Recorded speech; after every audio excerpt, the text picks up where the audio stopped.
Part 1, Opening, the Power of Starting. Today I want to talk about something that could change the direction of your life forever. It's not luck, it's not talent, it's not even the opportunities you've been given, it's the decision to start.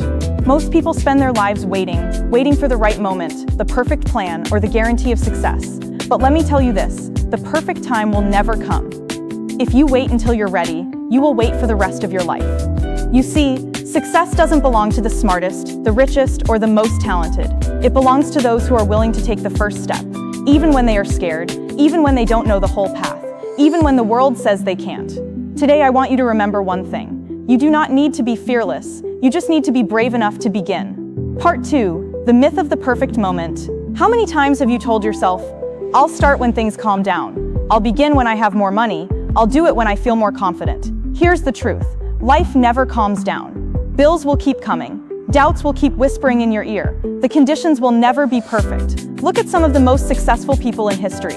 They didn't wait until everything was aligned. J.K. Rowling, the author of Harry Potter, started writing her first book as a single mother, living on government assistance, scribbling ideas in cafes while her baby slept beside her.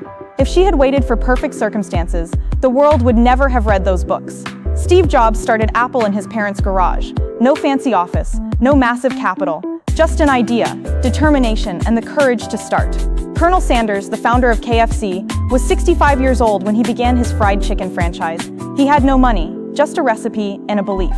These people didn't have certainty, they had action, and action beats perfection every time. The perfect moment is not something you find, it's something you create.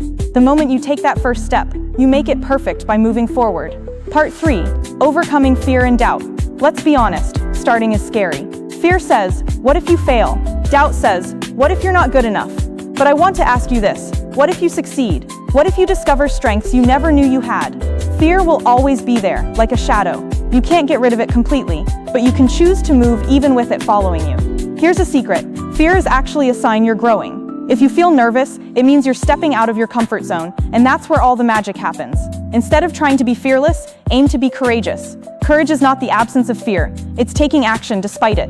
One way to beat fear is to focus on the next small step, not the entire staircase. You don't have to know all 100 steps ahead, you just need to take one. Part 4, Building Momentum. The first step is the hardest, but once you take it, momentum starts working in your favor. Think of a snowball at the top of a hill. At first, it's small and hard to roll, but once it starts moving, it gets bigger and faster, almost unstoppable. Momentum in life works the same way. Once you take action, no matter how small, you build energy, confidence, and belief in yourself. Start reading one page of a book, and you'll find yourself reading 5. Start walking for 5 minutes, and you'll find yourself walking for 30. Start making one phone call, and suddenly your business starts growing. The key is consistency. Tiny steps, repeated daily, create massive results over time. Part 5, Lessons from Failure. Now let's talk about the thing that scares people the most, failure. Failure is not the opposite of success. It is part of success. Every person who has achieved something great has failed, often many times. Thomas Edison failed over 1,000 times before inventing the light bulb. When asked about it, he said, "I have not failed, I've just found 1,000 ways that won't work." Michael Jordan, one of the greatest basketball players of all time, missed more than 9,000 shots in his career. He lost almost 300 games, and yet he is remembered for his victories, not his misses. The truth is, failure teaches you things success never can. It shows you what doesn't work, it makes you stronger, and it forces you to adapt. If you're not failing at all, it probably means you're not trying anything new. Part 6, Creating a Personal Action Plan. It's one thing to feel motivated after a speech, but motivation fades unless it's turned into action. So here's how you can start today. 1. Write down one goal you've been putting off. 2. Break it into small steps. 3. Take one action today, even if it's just 10 minutes of progress. 4. Find accountability. Tell a friend, join a group, or set a public deadline. Remember, done is better than perfect. Part 7, Closing Call to Action. A year from now, you will wish you had started today. 5 years from now, your life could look completely different if you choose action over hesitation. You have everything you need to begin. Not tomorrow, not next week, not someday, now. So take the first step, not because you are ready, not because you are fearless, but because your dreams deserve a chance to live.